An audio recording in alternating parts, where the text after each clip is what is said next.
Committee, and I'll call the meeting to order. It's Tuesday, July 11th, 2017, 6 o'clock, 6:05, I guess, actually. This evening, we're meeting. I'll go around the room and have everybody introduce themselves. Jerry Dolan, Alderperson. Steve Koch, Alderman. Caitlin Coth. Joe Terry, Director of Public Works. Joe Engsted, City Engineer. Scott Kellogg, Alderman. Dan Kubiszak, Alderperson. Okay, item number 1 is to review the DPW report. So you have the report just recently handed out in front of you. We've had a few projects that we've been working on, continuing to work on. You can look through this report at your leisure. We'll be getting this also on the website as usual. A couple highlights that are a little different is we participated in the Cranberry Blossom Fest Parade with 3 vehicles. We had the recycling truck, one of our new dump trucks, and a float for the aquatics facility for promotion. The reason we wanted to demonstrate the recycling truck was because of the efficiencies gained with that particular vehicle. We wanted to display the dump truck because we were able to replace 3 dump trucks with 2, the way we have that set up. And the same thing when we were pulling the float with the 1-ton truck. By repurposing some of those vehicles, we were able to replace 3 1-tons with 2 also. That, and also to get some of the staff out there having fun and some public awareness. So that went very well. We've had a few issues at the wastewater plant with some extremely high daily loading, far beyond what the plant is designed to handle. We're in the process of chasing that down and working with those facilities or those customers to deal with it, but it is something that needs to be resolved. We did have a weekly violation, and there is some follow-up that we need to do with the DNR because of that. So we have to be pretty regimented on how we react to avoid those types of things from happening. And during the last week, we managed to figure out who discharged that material, and we're in the process of discussing the situation with them. So that was good. Little update on the splash pad project.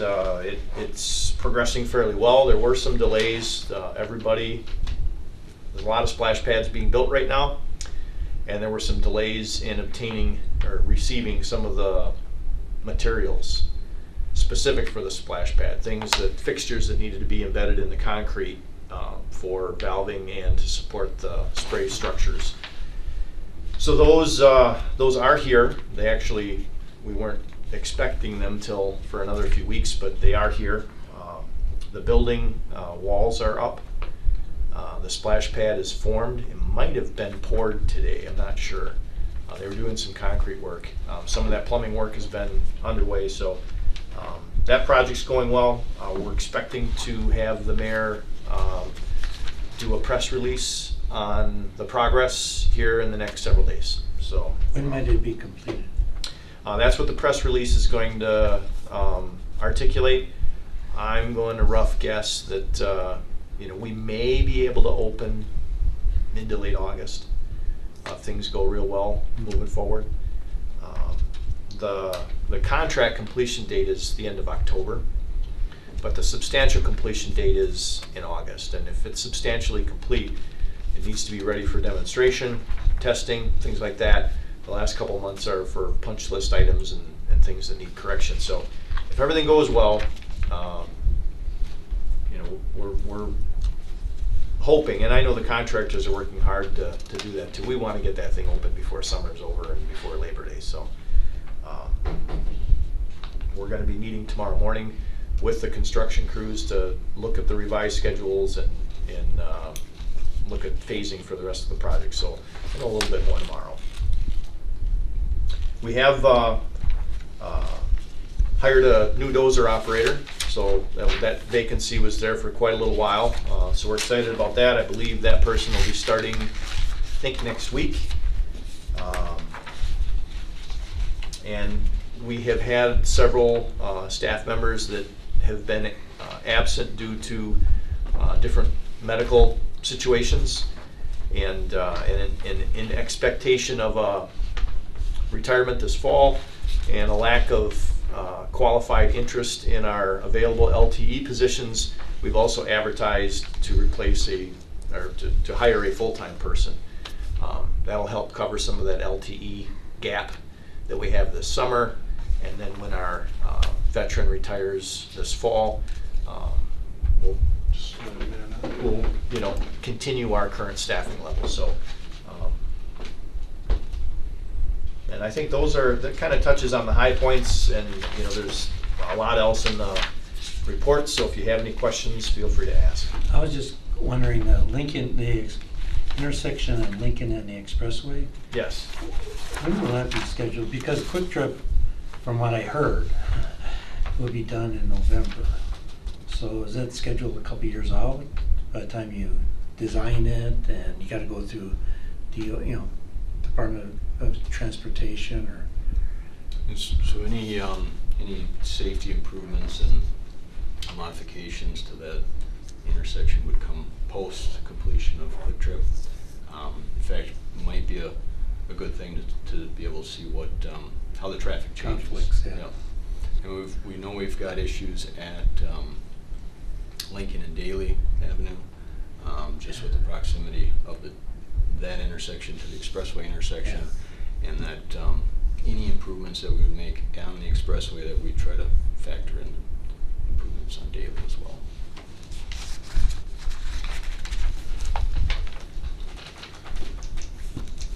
Any other questions by anybody? Hearing none, we'll go to item number 2. Consider providing a modification to the city roadway with standards for 2 projects anticipated to be constructed in 2018, and that is Chase Street from 17th Avenue South to 21st Avenue South, and High Street from 12th Avenue North to 17th Avenue North. Both projects are collector streets that require a 40-foot face-to-face street width. Due to the neighborhood, we'd like to consider a 36-foot face-to-face width for both streets. So, as I've read and you see in the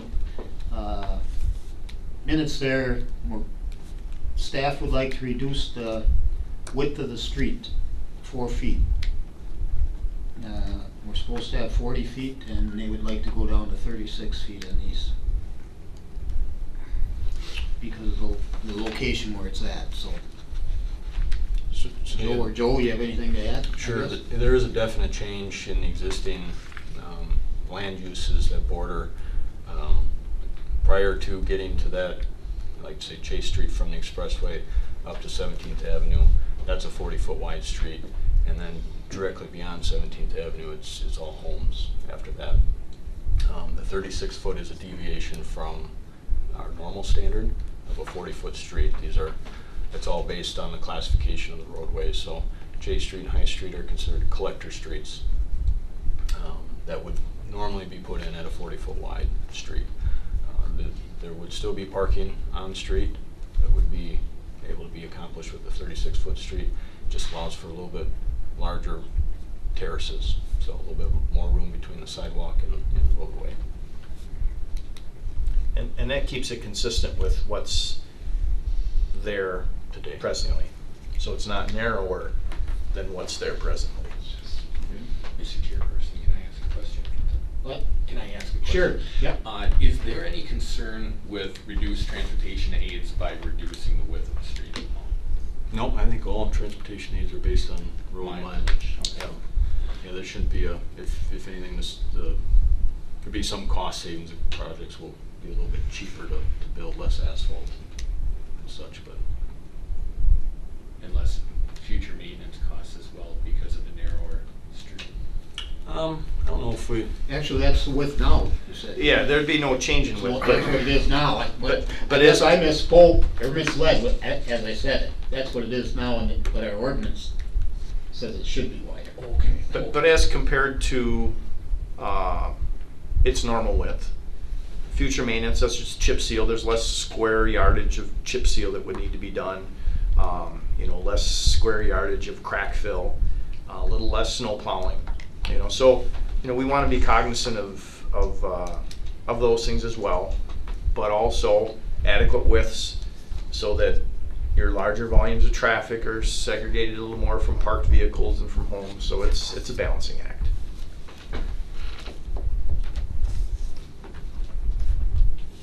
Any other questions?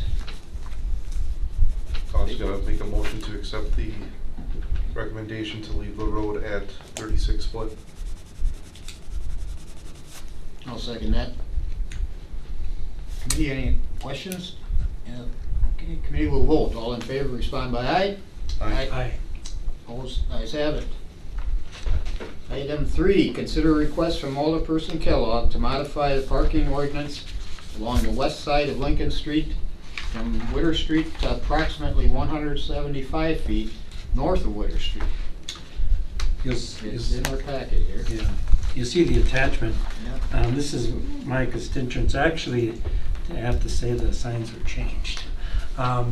What you see is the blue sign is a sign that says no parking to the corner. It's all faded and the post is rusted, and it had to be changed because of the fading.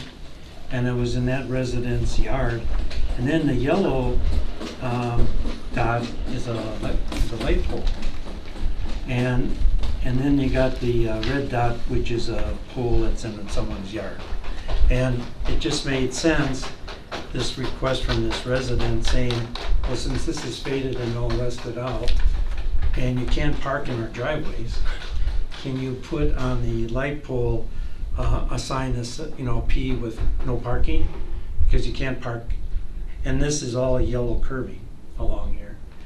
And then on the red dot, they put a new sign, which that sign was faded too. And it says no parking to the corner.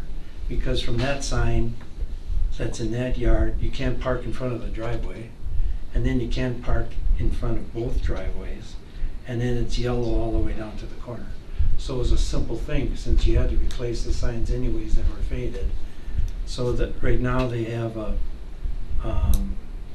no parking on the yellow and no parking to the corner on the red, which to me made logical sense because of the driveways.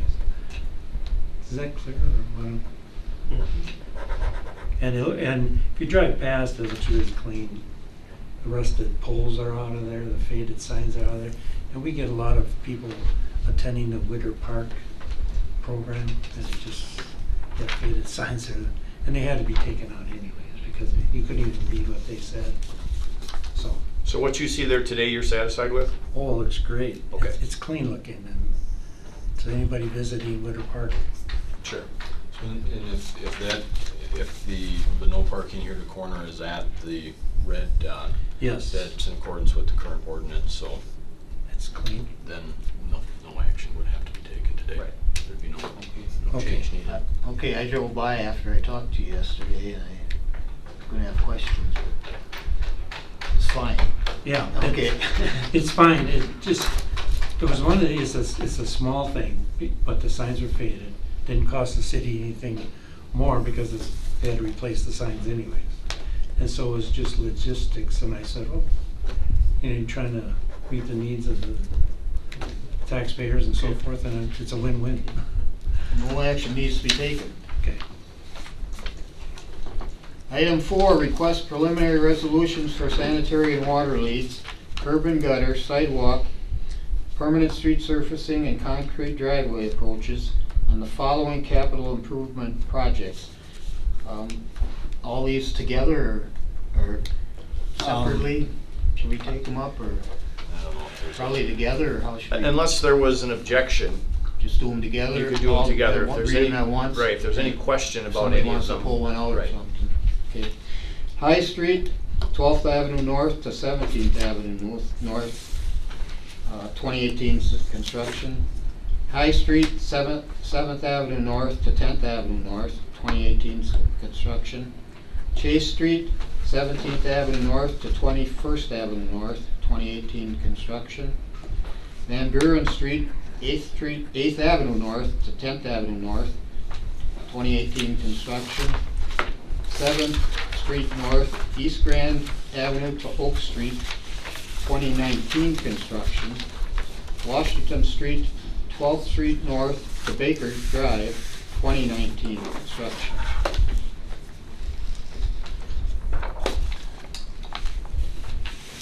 I'd move for a preliminary resolution for the request here for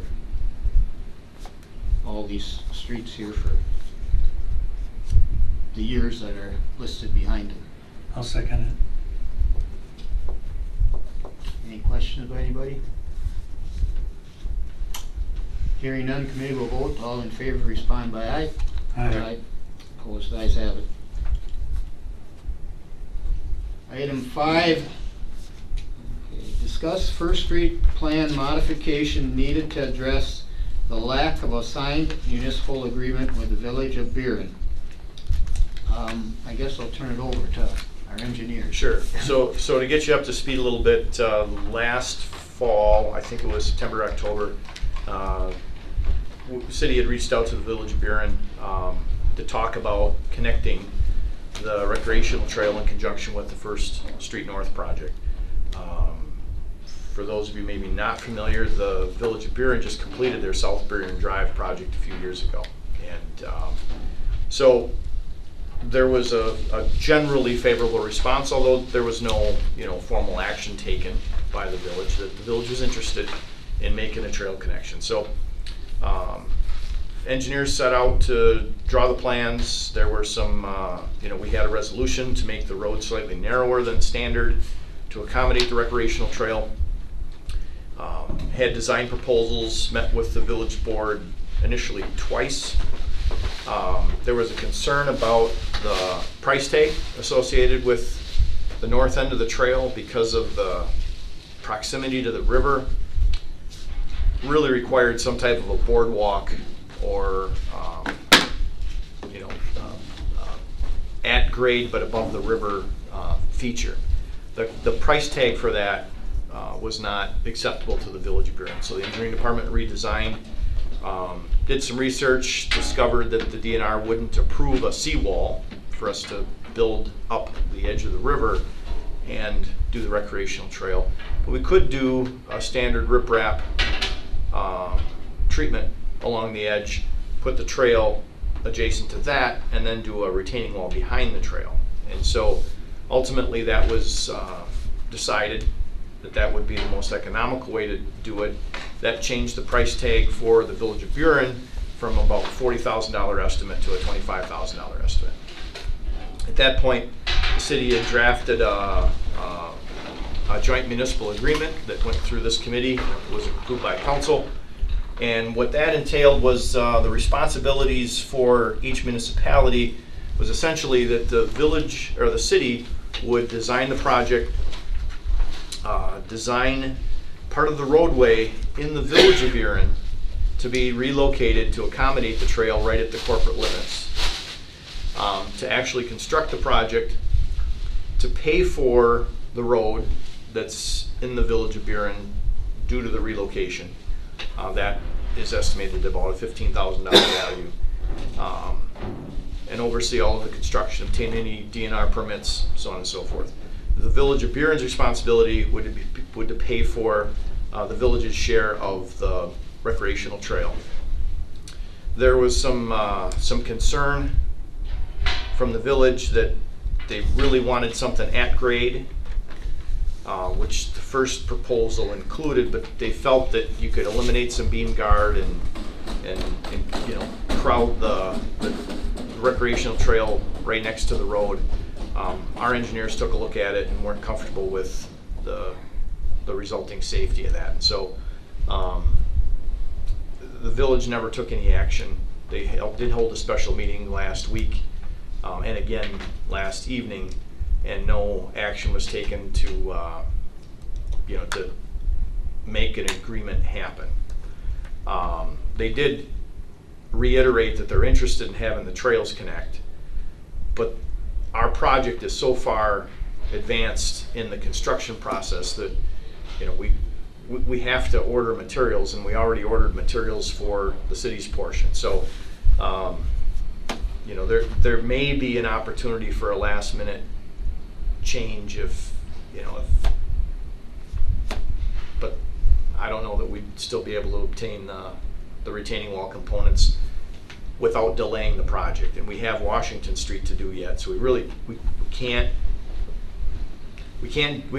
afford to delay this project and wait for weeks or months to continue the discussion. So what we've proposed to do is the engineers, or what I asked the engineering department to do, is redesign the trail system. So the recreational trail will terminate at Strawberry Lane, which is a block shy of the city limits, essentially, half a block shy of the city limits. But that we would construct the retaining wall and prepare so that we can essentially just pave it in the future. Once there's agreed upon method of connection with the Village of Buren. The location of that retaining wall compared to the road makes it critical that the retaining wall goes in first.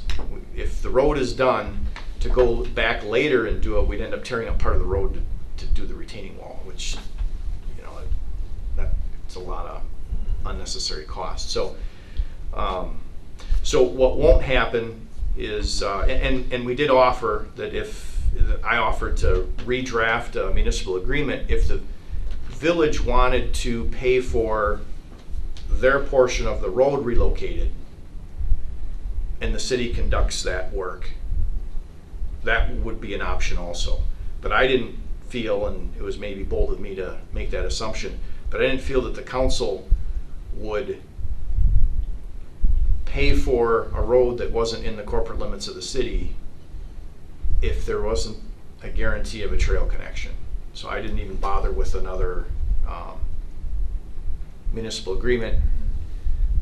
Again, because the last meeting that the village had, if their statement was if the city wants to do it on the city's dime, they would let the city do it, but at no cost to the village. They're just not interested in paying for it. So, so we're looking at making an adjustment to the street. If for some reason something changes last second and we haven't started the grading work there, we have two plans on the shelf. And so we can revert back to the original one. But again, that window's rapidly closing. I think within a week it'll be too late. So I just wanted to give you a heads up. We've tried really hard to work together and make this happen.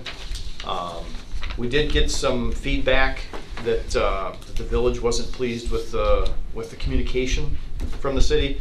I'm looking for some details on that because I know we tried really hard, and I'm disappointed if we didn't do a good job. And so if we can find out where we went wrong with communication, we'll review that and see what we can do better next time.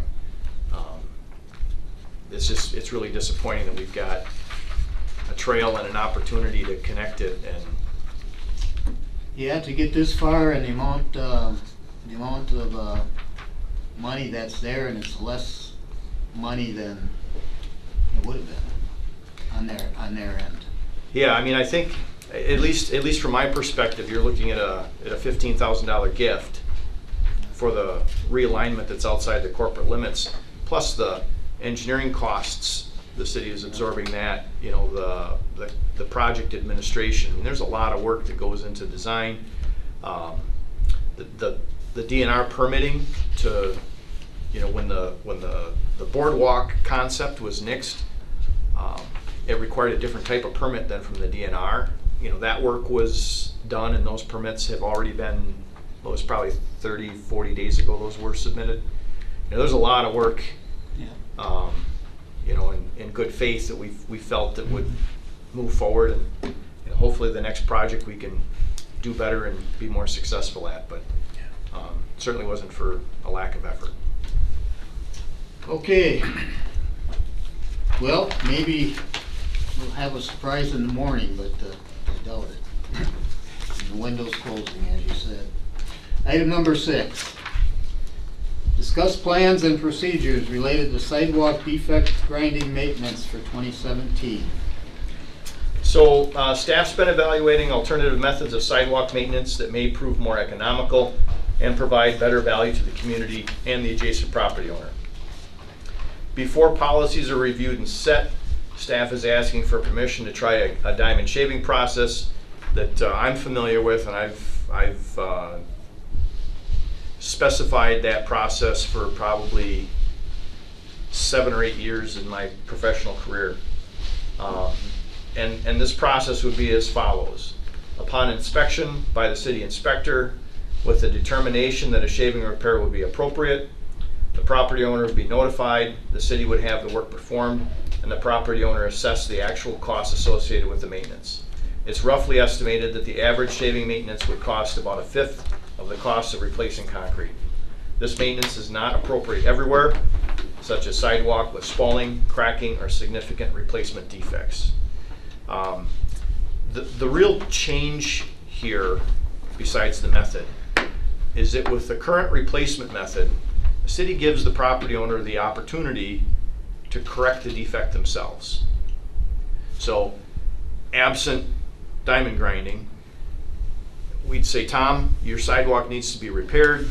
If you want to do it yourself, you need to let us know, and then you could have the repair done yourself. Or then the city would do it, and you either paid to do it yourself, or the city does it within contract and you get assessed for it. This method doesn't allow for that option, right? This is a specific method. There's criteria for ADA compliance. 12-to-1, the way it's grounded, it's just not practical for a property owner to perform that work themselves. It's also time-consuming administratively for the inspector to make those contacts, have the dialogue as far as options go. With the substantial cost savings expected, what we'd like to try for this season only and evaluate it and then come back with recommendations is, if we see that a diamond grind is reasonable to do, we would have that work done, notify the property owners, and they'd be billed directly, expecting that it would be at a substantial cost savings. So that's what we're looking for permission to do. Just, I used to work for a mudjacker in college, and it'd be interesting if you had a mudjacker local that we could contract out. I don't know what the cost is to repair, but I would say it's just a smaller fraction of replacing the concrete. Because I have sidewalks in my area that are slanted all the way along, and you could go in there, and what they do is they drill holes. They've done it in the front here. If you go, when you walk out, you'll see holes in the concrete, and they pump mud under in a certain manner and raise the concrete. And that'd be a lot cheaper. But I don't know of anybody local. But I don't know why I'm saying it, but that would be interesting. We talk about businesses, and maybe there's an entrepreneur that would like to have a summer business like that. It'd be great, and then we could subcontract to them, and we'll save that owner a substantial amount of money. But We can look into that type of maintenance activity as well. it's just an idea. Mhm. I don't know what the cost would be, but if it's less costly for that homeowner, then why not entertain that idea? But especially like I have several. I have an older district. They have all have sidewalks, and they have quite a few like in situations that need repair. So if a mudjacker does come in and he has a set of blocks that he would do, it would be cost effective for him or her to come in and do that right away. Well, and that would be really the same kind of policy ask for that type of activity as well, right? In order to get the work done, not waste a lot of administrative time on these maintenance type activities, at least as a trial basis, we're asking for permission to let's get it done.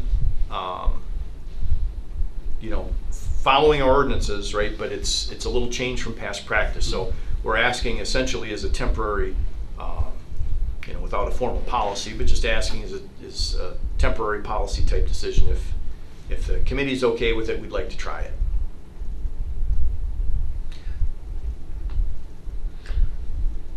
I'm okay with trying it, yep, see how it goes, and I think, what you suggested, Scott, there, if you guys look into it and can find somebody and, Yeah, maybe Steve. get information on it, if there's something, cause I'm not sure where I've seen somebody's had an ad for, I think, doing what you, not, Yeah. I don't know if it's exactly that, but something like that.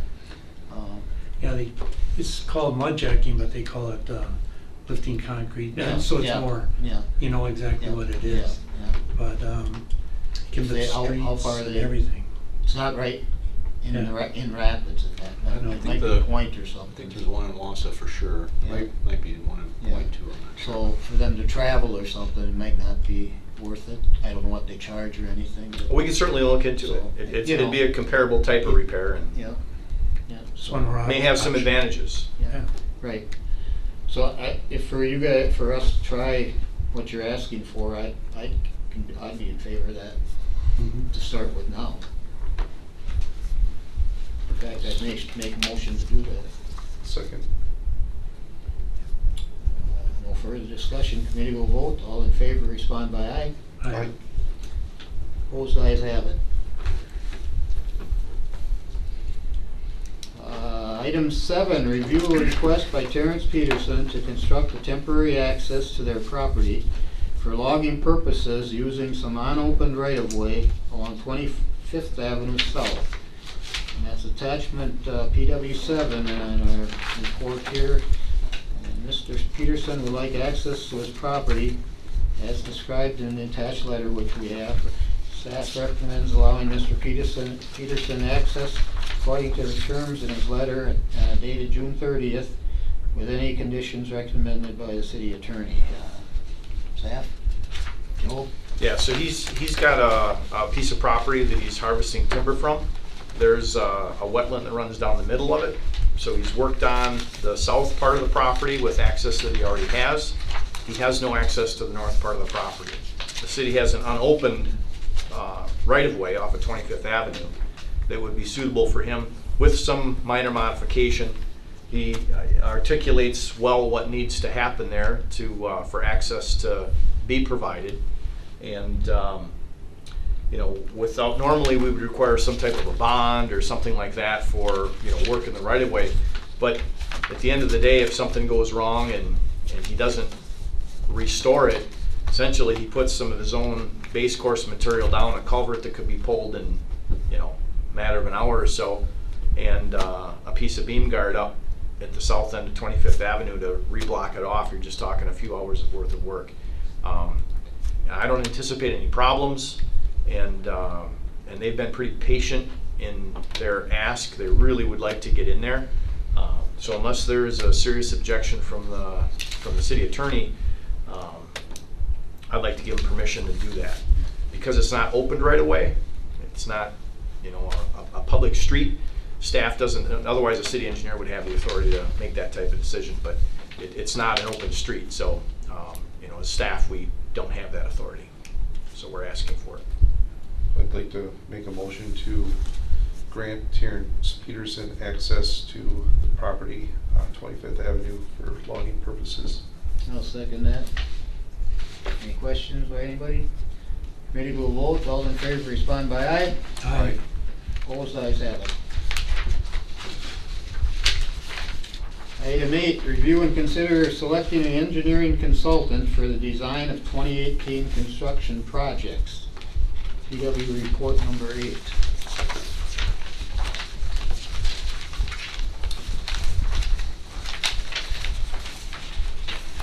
So there were 4 firms that provided proposals. I guess just to take a step back, this is a budgeted item that, an effort for the engineering department to begin working on the 2019 construction designs, just so we can get a year ahead for proper notifications and planning and just the overall efficiencies of getting projects on the shelf and operating in that manner. So there's 4 projects scheduled for 2018, as everything's identified in the schedule. MSA is the low bidder, I guess, in a sense, and they also have good proposals. They're a company that we've worked with, currently working with right now, and that is who staff would recommend awarding the project designs to.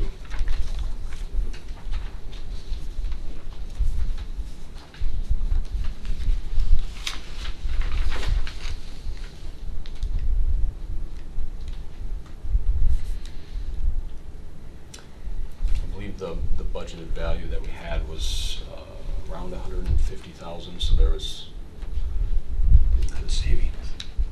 yeah. I would make a recommendation to select MSA for engineering consultant for the design of 2018 construction projects. I'll second. Any questions by anybody? Hearing none, committee will vote. All in favor, respond by aye. Aye. Opposed, ayes have it.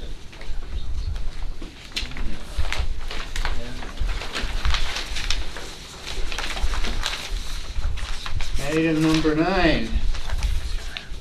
Review proposal for traffic engineering firm to perform signal retiming along Riverview Expressway, along with safety improvements on Lincoln Street at the Riverview Expressway and Daly Avenue.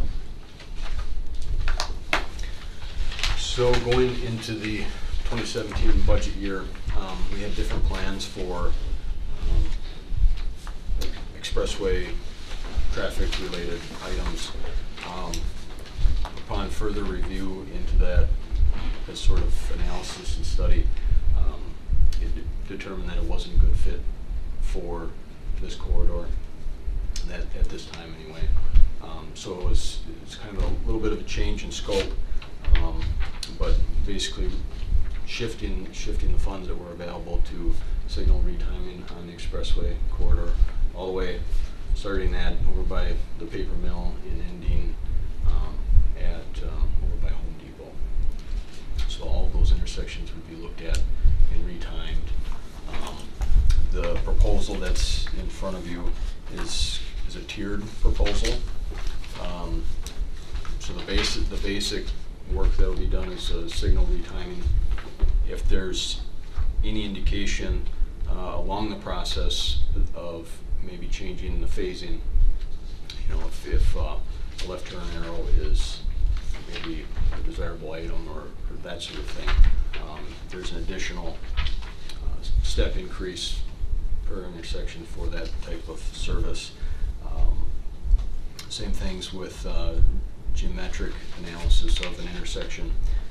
Cost is also provided for that. Timing plans, if we would need those, well, we will need those for the to update the timings.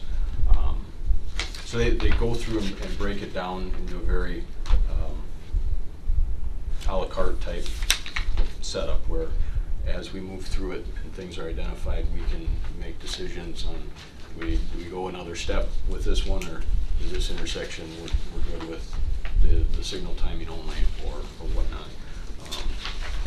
We wanted to include the Lincoln Street and Daly Avenue intersection in there as well at Quick Trip, to take a look at those two intersections jointly, and then also to include some of those improvements that are needed there as part of the Quick Trip development.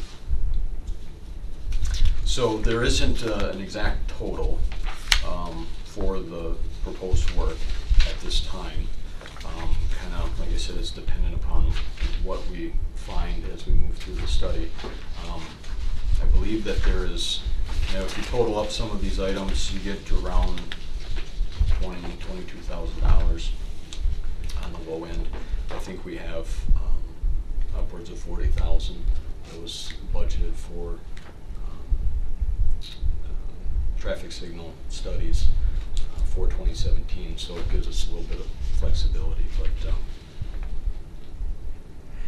Is it, is it premature in a sense because of the aquatic center? Because I'm thinking of Chestnut and, Sure. No, not at all. The expressway hasn't been studied, the traffic signals and the traffic flow hasn't been studied in a number of years. since 2008. Yeah, and it's a good idea, you know, every 7 to 10 years, you know, traffic patterns do change. And the signal timing is only as good yeah, as what we're predicting from what we know of traffic patterns. You know, I've got, you know, a bit of a story, I guess, from a project that I worked on with the city of Marshfield. When we, you know, when this was 25 years ago, synchronized the traffic signals down Central Avenue. You know, literally a 3 to 5 mile an hour difference in the estimated flow of traffic made it work or made it fail. You either stopped at every one of them, or you could just roll through every one of them. And so, really looking at those traffic patterns on a regular basis, especially on a road as traveled as our expressway, is something that we need to do. Now, as far as patterns that will occur when we start looking at the aquatics project, we can start to do some preliminary analysis based on some estimates of use. You know, but again, that will probably have to be a bit reactive. It's going to be tough to predict exactly where everybody's going to come from. We're going to need to analyze that situation really as it's happening, plan to do that, and then make adjustments accordingly fairly promptly. So this project, I would suggest, is very timely. Got a question if I Yep, Steve. Instead of maybe retiming the lights and keep them up as they are, there's some intersections where they have the road sensor. You drive up there and the light changes. I know one of the chief complaints I've heard is like on the intersection of 12th Street and the expressway, if you're on 12th Street heading either which way, that light stays red for a longer period of time. Might it just be a better investment, like on some of those intersections, to put in the sensors? So if there is no cars on 12th Street, the expressway will stay green, you'll keep traffic moving, and the lights won't necessarily trip until you get a vehicle on there. Yeah, and we do have the detector loops at most of the intersections, certainly for the side streets, either the loops in the pavement, or there's radio sensors that are in the pavement. We also have microwave detectors and video cameras. It just depends on which intersection you go to. But 12th Street, I know there was an issue with the loop. We did replace it maybe 2 months ago, the northbound loop right by the fire station. So I don't know if that was part of that issue there, where it wasn't, the loop had failed, so a vehicle would pull up and they would sit there, and the controller wouldn't notice that there was a vehicle waiting there because it had failed. And so it would stay green on the expressway, and on the side street traffic would sit there. But we do have those sensors on a lot of the expressway intersections. So. And that's what this type of study would help define is, you know, where do we want the system completely coordinated so we have really good flow? At one intersections, maybe don't we want the system coordinated, where we've got enough side street traffic that, you know, certain intersections may need to stand alone. This, you know, reviewing the traffic patterns and doing this type of study is going to help us determine the best way to handle those intersections and the traffic that we have today. Are there any limitations from the DOT in terms of what we can do? Not so much with the signal timing, I guess. I mean, it is connecting highway. They certainly will be keeping them up to date with what we're proposing to do. We'll have to follow the timing protocols. But you know, the city owns the signals, responsible for the signals. But yeah, if we were to make major changes, we would, you know, as a courtesy, run it by the DOT anyway, just to make sure that, you know, they know what we're up to. So.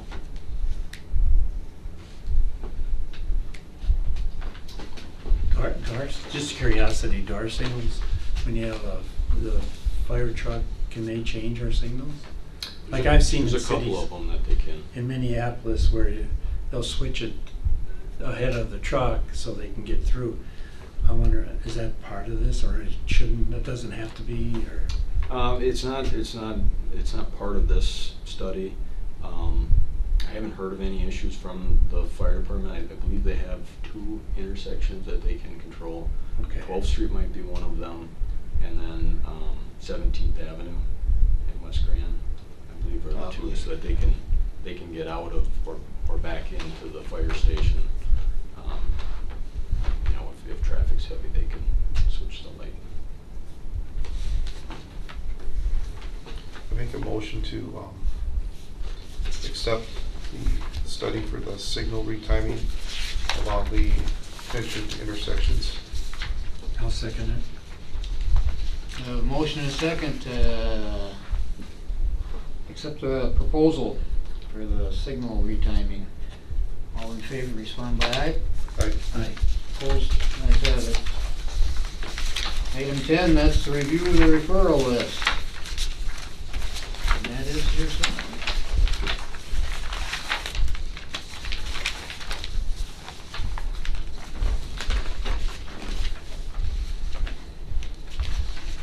Thank you. Yes.